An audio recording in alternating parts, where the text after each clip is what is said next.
you guys operate on like a Wi-Fi here, or? So, yes and no. We've had several different things. In fact, last week I changed it because we had I think there's 3 routers in there right now. I honestly can't remember. But we had it daisy chained to where we had different, so we could send it out over the lot so we could get to each edge to be able to take pictures and things like that and post them up. Because our cell service is not real great down here in the valley. So, but I think right now I probably have 2 routers in there hooked up. One's more of a long range and one's closer up. Okay. 2 routers. And are they password protected or secure? I believe one of them is. The other one I think was more like a guest network. But I think that's why I've got them separated right now.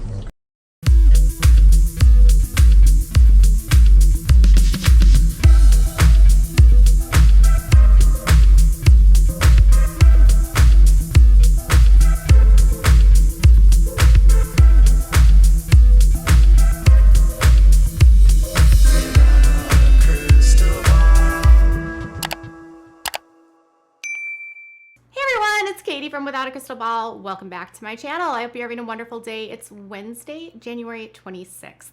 In my last video, we just went through the digital evidence or the photographs that were released into the trial that was for Josh Duggar. And we were able to see that Josh took quite a few selfies, and he also was able to, because of those selfies, place himself at the car lot. And on top of that, we learned about what the actual desktop looked like. We learned what the Linux partition looked like, and we also learned one of his key mistakes, which was a photograph he took of a YouTube video, which is really weird, on his computer screen. And he also then had a hat on, and you could see his reflection in the screen. And then there was a photo of him at Lowe's with Anna a couple hours later. Anyways, he kind of told on himself through his digital footprint. It's ironic that this is how they found it, because when they went to his car lot in November of 2019, the investigators, Agent Faulkner and Gerald Faulkner and Agent Howard Aycock, let Josh Duggar know that they would be able to place him, or they would be able to figure out who was involved based on the forensics. And they were very open with him about what they were looking for, and they gave him an opportunity to say yes or no, that this is what they were going to find. And Josh kind of told on himself indirectly. But the audio from that initial discussion, and the only time he actually sat down with them, was released by the Daily Mail. And we're going to go through some of it. The very beginning of it is very basic. Basically, we'll listen to the first few minutes, and I want to just kind of talk through that, and then we'll go on to the next stuff. But in the very beginning, they talk about what Josh does for work. What do you do for work? I own this business, and then I also do some real estate as well. Okay. Wholesale. What's his wholesale number card? What do you do? You got your real estate license? I do not. No, we manage. My dad has commercial properties, so I help him with management of that. Okay. I dabble in a lot of things. This is probably my primary income as far as that goes. Okay, I got you. And how long did you say that you've had this here? We moved here in June of last year, I believe it was. Mm-hmm. So June here at Wholesale? Yes. Okay. And your internet provider? Is Ozarks Go. Ozarks. And how long have you had them? I don't exactly remember. Who, based on the photographs of this car lot, really believes that this was his primary money-making scheme and that he dabbles in other things? I was kind of floored. I was like, okay, all right, whatever, Josh, you're dabbling. And he brought up his dad right away so that they knew, Jim Bob is watching. Just kidding. So the next part, which I think is interesting, is they're going to start talking about how everything is configured and if he has a router and if there is a password protection on this router and how the routers are set up. And one thing I think is interesting is because during the trial, they were trying to act like Josh knew nothing about electronics, and he's talking about configuring the lot, daisy chaining the routers. He is already trying to, I think in a way, try to set up his defense. I think he's trying to think 3 steps ahead of what they're talking about. And I've noticed that this becomes a pattern as I listen to the interview. So I think Josh just spends a lot of time thinking ahead of like what he can say to them. So see if you pick up on that while you're listening to this. And do you guys operate on like a Wi-Fi here, or?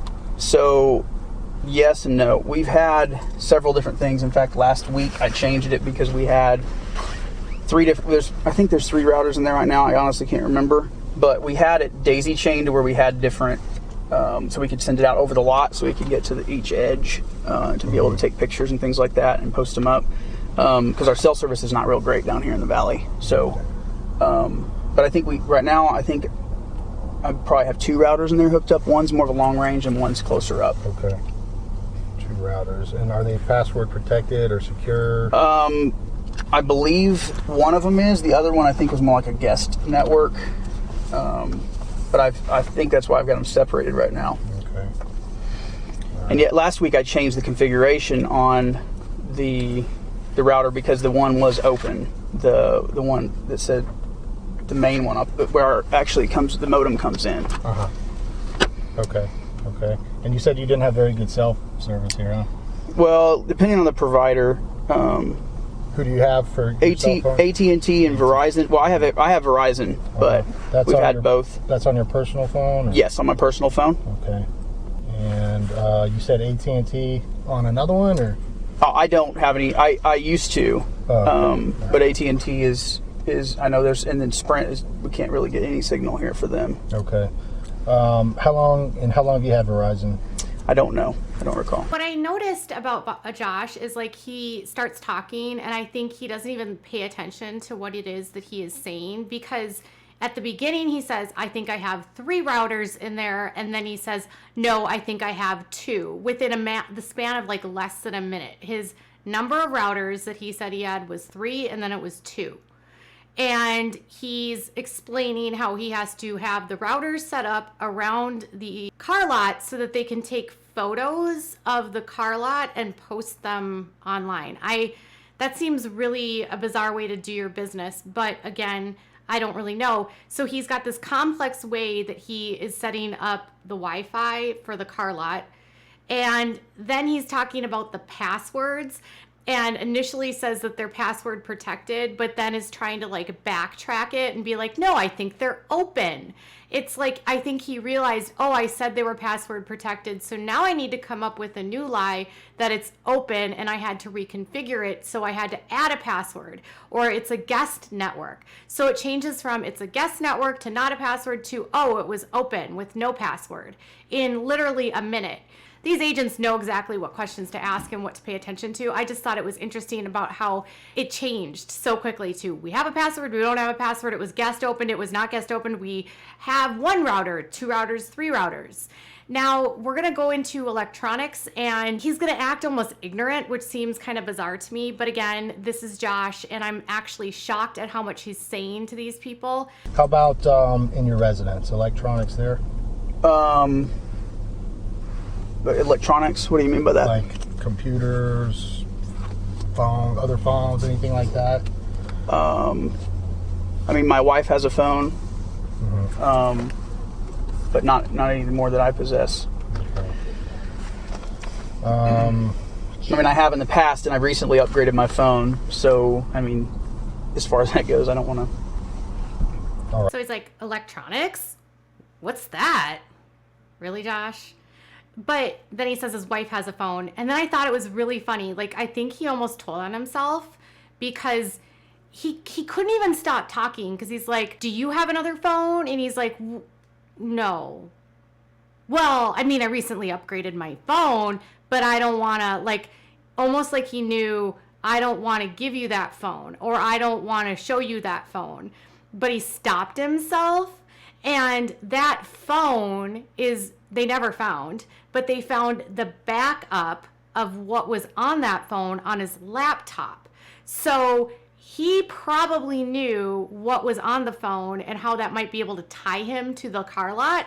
Maybe there was things on the phone, that old phone, that he had to get rid of it or something, but he didn't want them to find it, which they inadvertently found it because he backed it up on his laptop. Go figure. Sir, if you don't mind, we go back real quick to those electronics. I know Agent Accorda mentioned in your home residence, but for the reason of why we're here today, what are we talking about? Electronics on scene. Okay. So you have your cell phone, right? Right, my cell phone, and then there's a laptop in that RV over there. Okay. No, let's do one by one. The phone, that was one that you had in your pocket, right? Right, in my pocket. Who else has access to that phone? Well, depending on sometimes I have a guy that works with me. He'll take pictures sometimes with the phone. So outside of you, other people will possibly have. Is it password protected? Yeah, it's not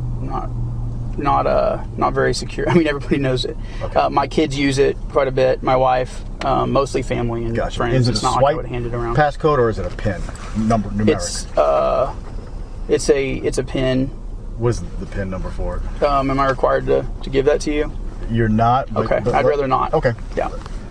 We'll get a little bit more into the forensic side of stuff. No, that's fine. So Josh was willing to give up all kinds of information about the phone and who accessed the phone and if it has a password. But you guys, it has a password, but everyone knows the password, so it's not really password protected.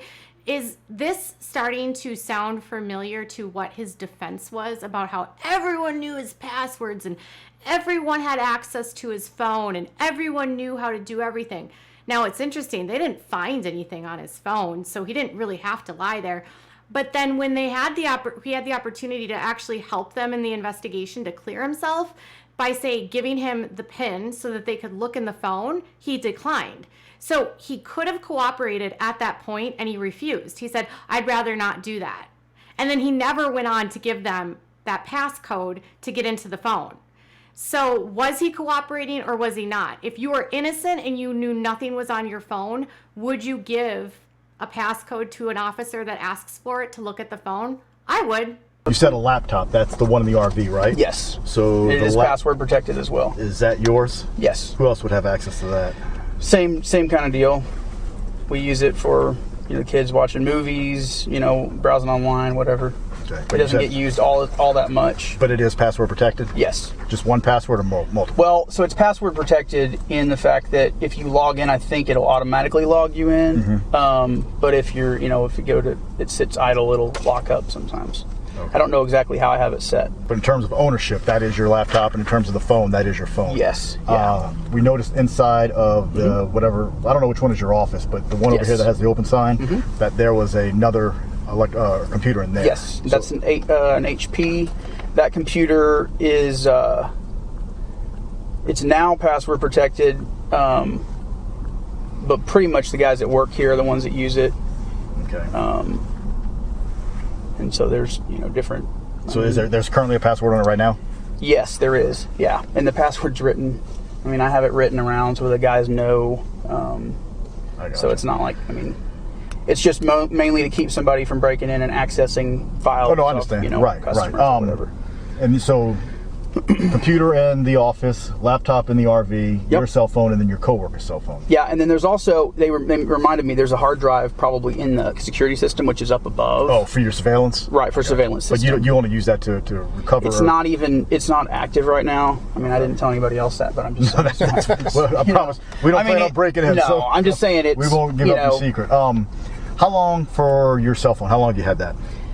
I bought it probably a week after it came out, the iPhone 11. So guessing, I don't need an exact day. 2 months maybe. 2 months ago? 3 months. Yeah, 2 or 3 months. All right. What about that laptop? The laptop I've had for probably 5 years. 5 years, and that's the one that's in the RV? Yes. All right. What about the desktop that's in there? The desktop, I think I've had that for 2.5 years, 3 years, something like that. And then that hard drive, if you can remember. That's probably 7 years maybe. It's an old one. Okay. that kind of helps us narrow things down to Right. what I don't think there's any others in there. I mean, honestly, I can't remember. I might have an old, phone laying around or something somewhere. in the Who RV or in the knows? office. I know there's an old phone in the back of this Honda, but we found it in the car. It's not like So every time he's asked about a password and a device, he makes a caveat as though everyone knows the password or it's password protected, but everyone has the password. Everyone uses my phone. Everyone uses my laptop. Everyone uses my computer. He has a way to try to make it so he's not the only person that would have been using the phone or using the computers or using the laptops. It's like he's trying to put together plausible deniability. So it could be someone else. It's not, there's a plausible deniability because I'm not the only one that had access to this. So it's like he wants to set up to them as though, this is my opinion, that if you find anything, it could have been anyone. He's already trying to set that stage. If you were confident that you had nothing on your phone, I don't know that you would answer these questions in that way. I think you'd be less worried about what you're saying and if you can get out of it. I just feel like he's trying to get out of this so hard. And it's obvious. And then when they go through the ages of how long he's had things, the only thing that he hadn't had for a long time was his phone. Everything else he admits to owning for longer than the investigation entailed. So he was downloading in May of 2019. They're at his lot on November of 2019. Everything else he owned, he said he had owned greater than 6 months. So they knew at that point that everything that they were going to be looking at, he already owned and would have been in the time frame they were looking to investigate. And then he brings up a random phone and he almost wants to again caveat that, I just found it in the back of this Honda. Like, in the event that if you find something on it, it's the Honda owner's fault. What about any other type of, and now when we talk about electronics, I know a lot of people often just jump to cell phones, tablets, laptops, things of that nature, but also electronic devices that store thumb drives. So there's probably more than one thumb drive in there. I don't know how many in the office. You're pointing at this one on the right? In the office on the right. There's also two cameras in there. Both of those have the ability to record, I think, on them. Mm-hmm. I don't know if any of them actually have any SD cards or anything in them. I don't know. Right. And those thumb drives, are those yours? Are they your co-workers? Or? I don't know. I don't actually know because I don't think I have it. There might be one in that laptop bag as well. But they would all be I mean, if they're here, they're here. I don't know. We find stuff in cars all the time. Oh, I can imagine. Yeah. I mean, we find when he's cleaning underneath the seats, he'll find money. I mean, you name it, huh? Yeah, pretty much everything. I don't want to say everything we find, but so that's more of a lost and found of thumb drives that's in the office right now. Right. But then the one we may have wiped some of them and used them because we do car photos mostly is what we're doing. Right. And now the pesky thumb drives. So thumb drives are these tiny little USB ports that you can store documents and files on, and they are outside of your computer. And so you can actually plug it into a computer and you can watch or read whatever is on that thumb drive. So Josh, knowing that maybe there's something that he didn't wipe on one of the thumb drives, starts, in my opinion, trying to again create plausible deniability by claiming that he finds all kinds of thumb drives in cars. I don't know about you, but I don't know a lot of people that carry around thumb drives anymore. And when they do, I don't know a lot of people that lose thumb drives in their cars. I mean, I'm sure it happens, but I think even Mr. Faulkner, Agent Faulkner, picked up on that and was kind of mocking how many thumb drives Josh was claiming they find in cars. Because Josh is like, we find a lot of things in cars, like money and, well, I don't even want to tell you the other stuff. So is it thumb drives you find in cars, or is it money, or is it the other stuff? So he's just like, so you just have all kinds of thumb drives. But then realizing that maybe that's not going to work, then he goes to, no, we wiped the thumb drives. So sometimes you, on these thumb drives, might find pictures If you found someone else's thumb drive, would you wipe that person's thumb drive and use that thumb drive? I wouldn't. I would never use somebody else's thumb drive. I would either throw it away or I would contact the owner of the car and give them the thumb drive back. But Josh is going to wipe the thumb drive and use somebody else's thumb drive, not realizing or knowing what's on the thumb drive, because if you delete something, they can still find it if it's there. Again, trying to create plausible deniability. Do you know or do you remember Napster back in the day? Napster was a file sharing program where millions of users throughout the world could get online and download music files. So if I had an entire album of, say, Garth Brooks, I could upload it into Napster. I mean, I'm familiar. It was probably a little before my time, but yeah. I'm sure my age. With it. Come on. But that's 31. Yeah, well, I'm 41, so you got me. But that was what was called a peer-to-peer file sharing network, and now it's evolved over the years. Yep. It's turned into where these particular programs not only share music files, but they share video files, software programs, documents, you name it.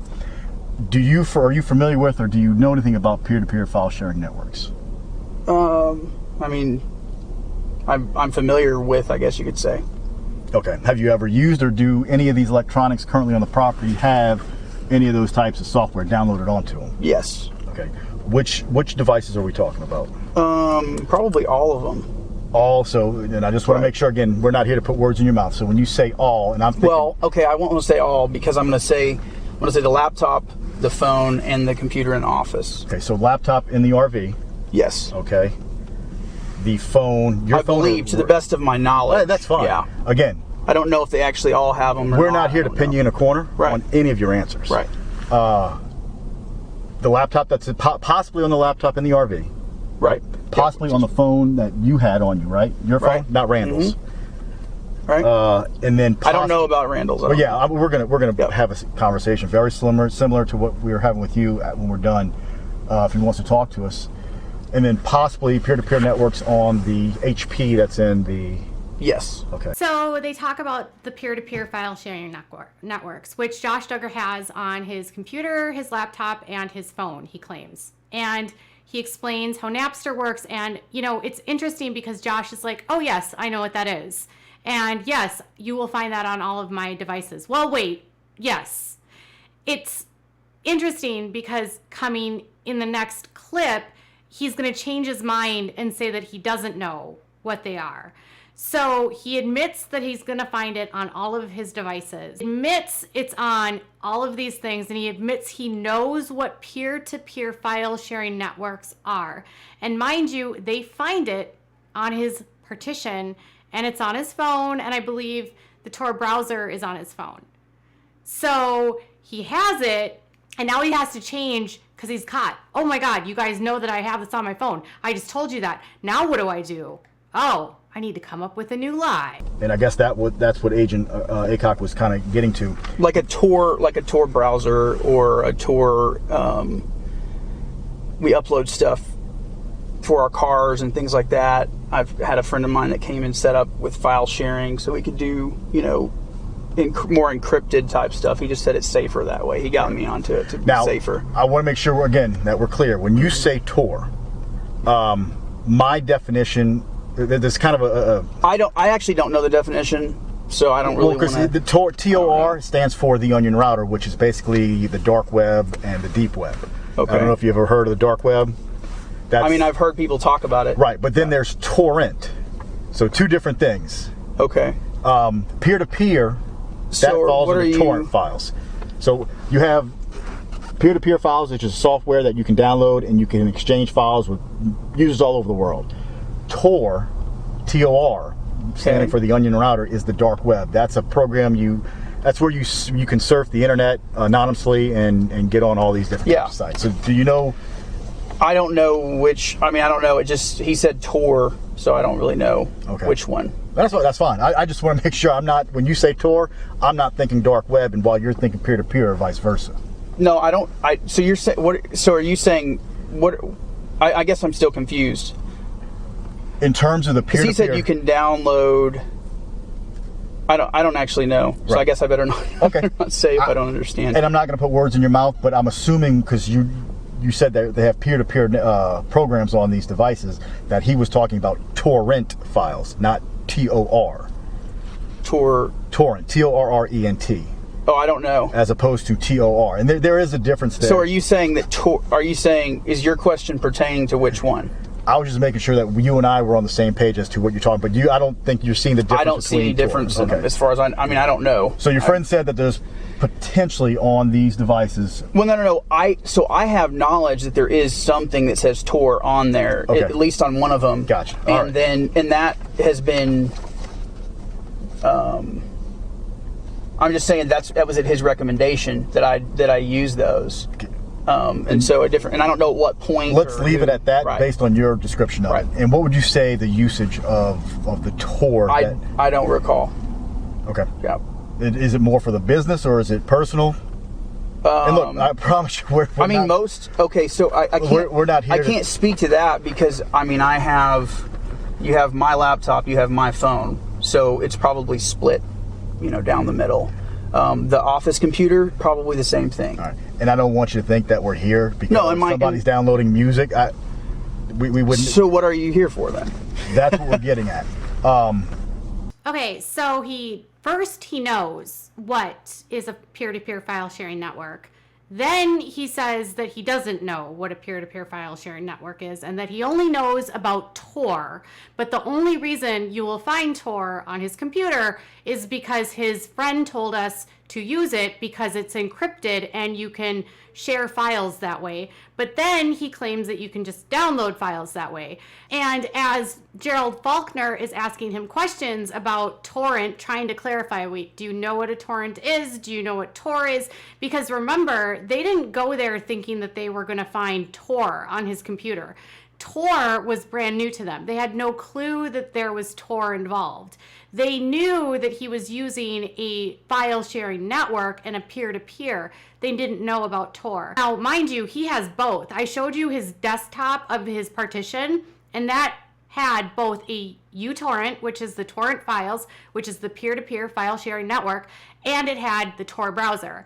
Josh knew what was on there. I feel like Josh was just trying to play dumb because he knew what was going to be found.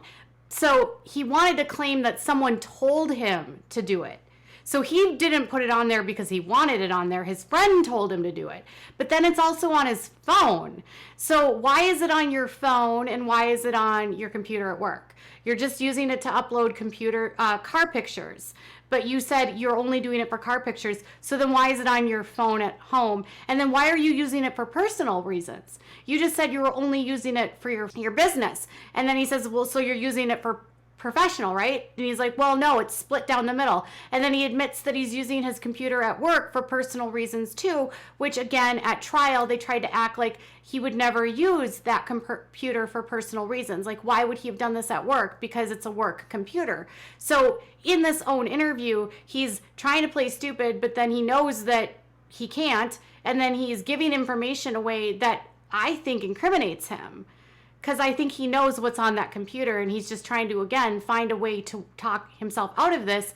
And he's kind of like giving away information. Like, yes, you're going to have a Tor browser. And yes, I use it on personal things. And yes, but I only use it to upload for cars. Right.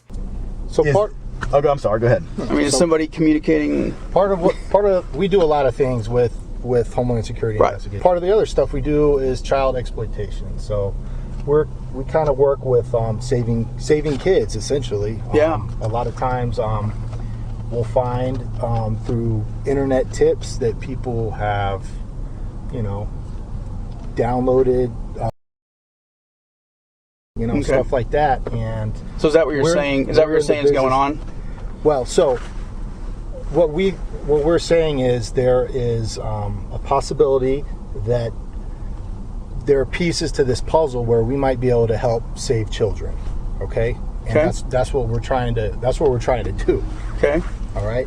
So what is the scope is what I've been trying to say. Like, is there something going on my devices where that's been something's accessed or something's downloaded or uploaded or something like that? That's what led us here. Yes. Okay. Okay. So what we're trying to do is hopefully find out exactly what happened so we can try to use that information to put some pieces of the So puzzle together to help save. Does it include, so did it mark this IP address? Is that basically what you're saying? Yes. Okay. So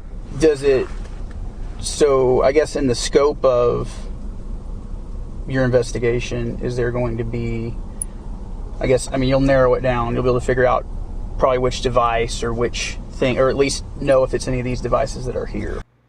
So when he finally tells them why he's there, right, that they are there to find out who was sharing this content on the internet, and he explains why they're there, there's not like this reaction of shock at all by Josh.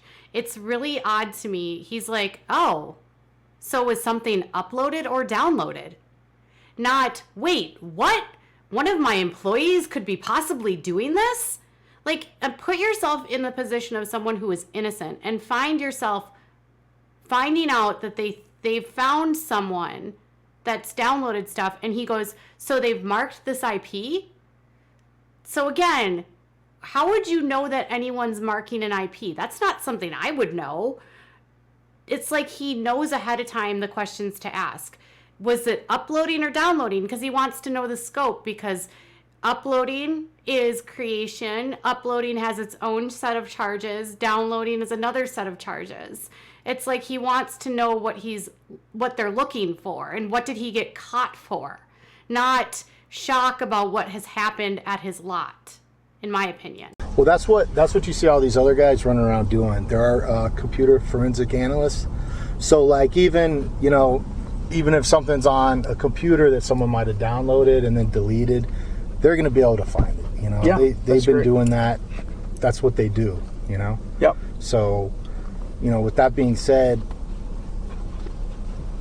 we're just trying to get to the bottom of exactly. No, well, that helps me a lot to understand what you're here for. So I understand that. I respect that. That's good. So what other? I guess they'll do their work and figure out what they can find. So, has there been anything, let's say, within the last 5 to 6 months between yourself or any of your employees or any other associates that have been on this property that has raised a red flag as to why that search warrant or federal search warrant might have been signed? Not at all. Why we're here. No. Nothing that might have been accidentally or intentionally downloaded or uploaded from any of these networks or software programs that we've talked about? And not that I know of. No. And not. So they're letting Josh know that anything that's on these computers they're going to find, right? And that they even give him an out here. So they give him an opportunity to say that it might have accidentally been found. So they're like, did somebody accidentally or intentionally, involve themselves in this situation? They want to give him an opportunity to come clean. And because they're saying, regardless of what you tell us, Josh, if the forensics finds it and we have to work harder to find it, we will find it. So you can tell us now, or we're going to find it anyway. They're trying to give him an out, and he will not take it. Because they still think he thinks he's going to get out of this, which we all know he didn't get out of it. And we know what they found. It's like he didn't cooperate. His attorneys wanted to say over and over and over again about how he cooperated. No, he didn't. He could have given the out right there. He could have confessed. Alluded to the fact that what we do, but we're part of a specialized task force, and that task force is called the Internet Crimes Against Children Task Force. Yep. Based on an ongoing investigation, we were able to directly connect. Actually, one of our task force affiliates in the Eastern District was able to directly connect to a certain IP address that was participating in the uploading and sharing of known videos and images of child and sent to us because the IP geolocated back into the Western District, somewhere in Northwest Arkansas. So it was transmitting or receiving? At this point, I probably best that you just listen, okay? Okay. We were able to get from this IP address one specific video, one folder containing approximately 65 images of a specific IP address. We then, once that information was turned over to us, because of the fact that it was geolocated in northwest Arkansas, we served a federal summons onto, or for that IP address. That IP address came back to Ozarks Go. Okay. With a subscriber of Joshua Duggar, with cell phone. I'm assuming that's personal cell phone. With that email address that you just mentioned. Now it came back to a PO. Based on all that information, we were able to determine that this was the business where it came from, or it occurred on 2 separate dates, which are believed to be approximately May 14th and May 15th of 2019, through a uTorrent software. And that's why I was asking you earlier to make sure we understood, or we're on the same page with what TOR is, Tor, and what torrent is. And everything again was at the late night hours, let's say roughly between, from what we can guesstimate, between 10 and 11. Okay. So based on all that information, a federal search warrant was obtained for the property and everything on it, to include the RVs, office, and vehicles, to find out or look for electronic devices that possibly were responsible for those downloads or uploads. That's what's gotten us here today. And that's why you can see some of our questions were tailored around electronics, who has access, who has ownership, knowledge of certain softwares and forensic or peer-to-peer groups. And you know, at this stage, all we're trying to do, and I'll tell you this. So he finally tells them why they're there, right? They've tracked that somebody with this IP address, they were able to connect to him through this peer-to-peer file sharing network. From this IP address, they were able to successfully download 65 images and a video, and they were able to do a Ozarks Go, they found out, was the internet provider.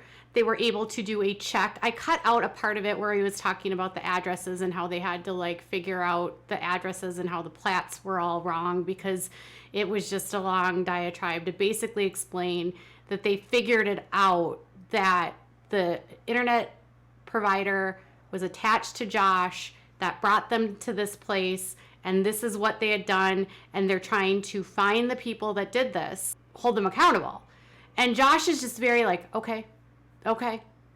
Like, again, if this were me, and I know he told him to just listen, I would be like losing my mind at this point. I would be screaming, because I'd be mortified, and he's just so calm. I didn't know much about you leading up to this until I did, some research in the last 2 weeks. Man to man, I don't know how you do it. It is amazing to me what the media is putting you through on a daily basis. All because of stuff which would be considered speculation by most parts. We don't want to speculate. That's why we came here. We tried to be as courteous as possible and have a one-on-one or a conversation to figure out who's doing this on this lot, because these are not actors and actresses that are in these videos and images that we know came from here. Okay? These are somebody's little boy, little girl. At the end of the day, that's our main objective, is to find out who's doing it, so that we can, or what electronic devices is being done on, so we can get those devices and take these images back off the internet, so that these kids aren't revictimized. So yeah, I guess I have quite a few questions about it, but I don't know, how much you can divulge. But I'm curious. You're saying there's images being uploaded or images being downloaded? That the IP address from this lot had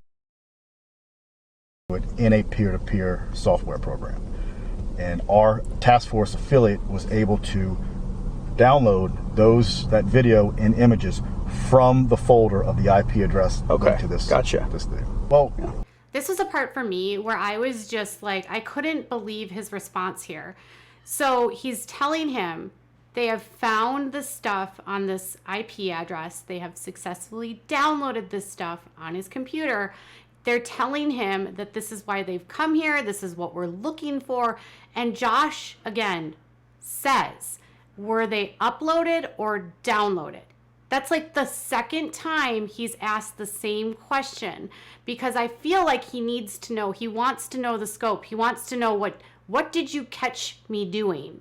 Not that he's concerned about the kids, not that he's concerned about what was found. It was, were they uploaded or were they downloaded? Why is he still asking this question? Again, if you're innocent, why does that matter, right? If you're innocent, you just want to know who did it. You don't care if it was uploaded or downloaded, and you're not trying to figure out what your charges are going to be. I feel like he's trying to figure out what he got caught for. And they haven't told him, and then they tell him, we took it from this IP. And he's like, oh, okay. That's one of the things, too, and I know Agent Aycock had also spoke about this briefly. Those individuals you see walking around, you know, we didn't just decide to wake up this morning and come here. So we did our homework, and we've been doing this for almost a decade now. We're pretty good at what we do. I appreciate the work you guys do. Thank you. But these forensic guys are some of the best in the country. That's what great. They do is they take electronic devices and they, through third-party software, or through certain forensic software, without altering or deleting anything that's on those electronic devices, can go in and see a digital fingerprint of anything and everything that's ever happened. So if there's an electronic device, and that's why we're trying to get ahead of the game, if there's an electronic device that possibly might have this video or images or anything associated like that that's on it, we'd like to know now, because once we leave here today, it's kind of the end of our conversation, and we wrap everything up, and then we don't have anything else to go on other than, no, I don't know anything about it. And then we see it, and it's like, okay, well, we had an opportunity to talk about that. Right. Why wasn't it addressed then? Right. You see what I'm getting at? Right. But as long as you're confident that there's no, or at least... Because I don't want to be... I've watched my friends, you know, answer things, and they get them for conspiracy or for something, and I'm not... I know the federal statutes are broad, and there's a lot of things to it, and I'm not going to say anything that's going to... We don't incriminate me or anything at all. And I don't want to... I'm not I'm not denying guilt, and I'm not saying that I'm... You know, I mean, as far as anything goes, I don't want to say the wrong thing. At the end of the day, you need to protect yourself. Yeah, I don't want to say that I'm guilty or not. I'm just not saying, you know, on accessing inappropriate content at some point, at any point in my life. And there it is. I'm not denying my guilt. I'm not going to deny my guilt.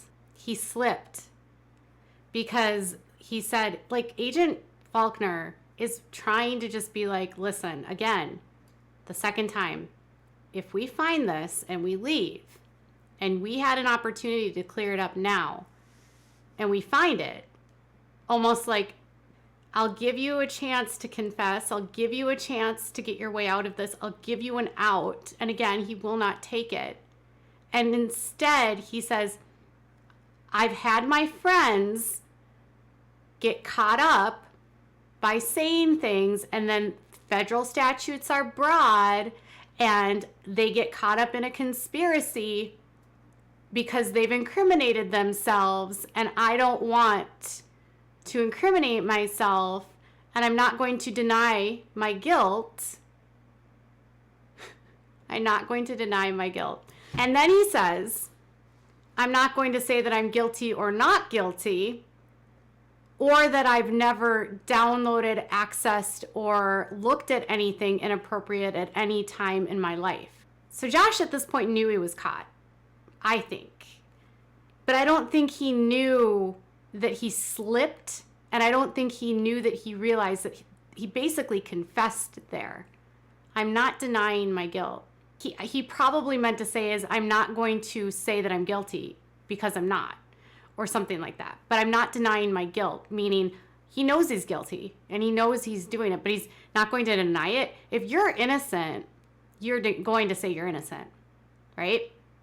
If you didn't do it, you're going to say I didn't do it. He wouldn't even say I didn't do it. Why wouldn't you say you didn't do it if you know that you didn't do it? Because you know you're guilty. And that was the statement where they caught him.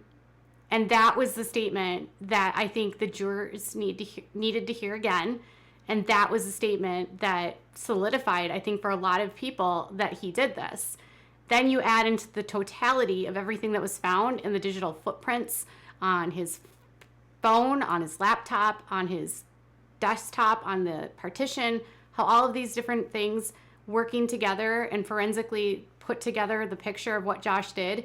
He didn't confess. He made work a lot harder for them. He's still making work a lot harder for them by trying to get a new trial and claiming someone else did this.